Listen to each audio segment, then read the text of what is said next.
Alright, here we go. I say, here we go. We're going to determine the area of the yellow shaded region here. Now, this yellow shaded region, it's not a sector. Can you see that? It's not a sector because the sector goes all the way to the middle.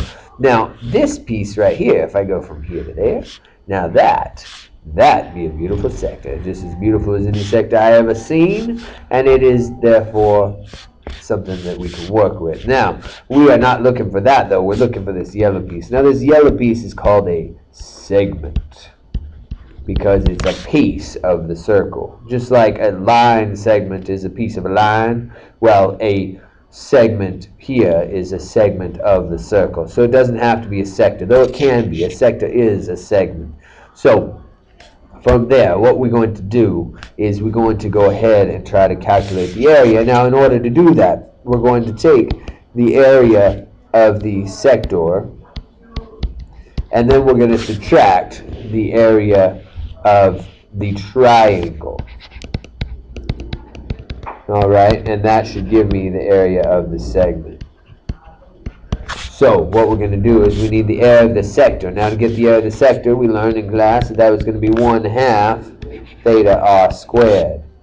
And 1/2 is, of course, 1/2. Theta is the angle right here at the center of your segment, which is 13 pi over 18. And then the radius then would be a 7. I say yes, it's a 7 right there.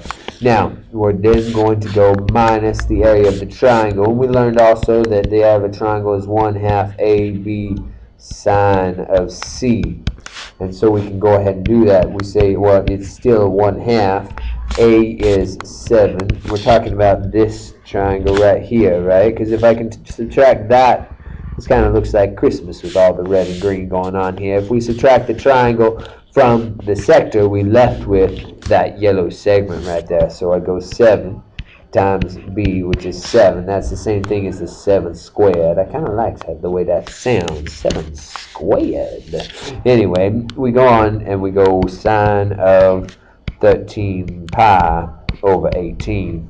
And so from there we can solve this because I'm just going to bring up my little handy dandy calculator right here, and we're going to go 0.5 times 13 pi times 7 squared, which is 49. Oh, silly me, silly old me, I forgot the divided by 18 right there. Okay, and then from there we're going to go subtract 0.5 times, and then we got the 7 squared there again, so 49 times the sine of the angle, which of course was 13 pi, not e, 13 pi over 18, and we push enter and it gives us the answer, which is 36.8. Maybe I should do that in a different color. There we go. Let's go 36.8 centimeters squared. And there is your answer. So watch another if you like, and don't watch another if you don't like. I got one more. It's a little bit harder.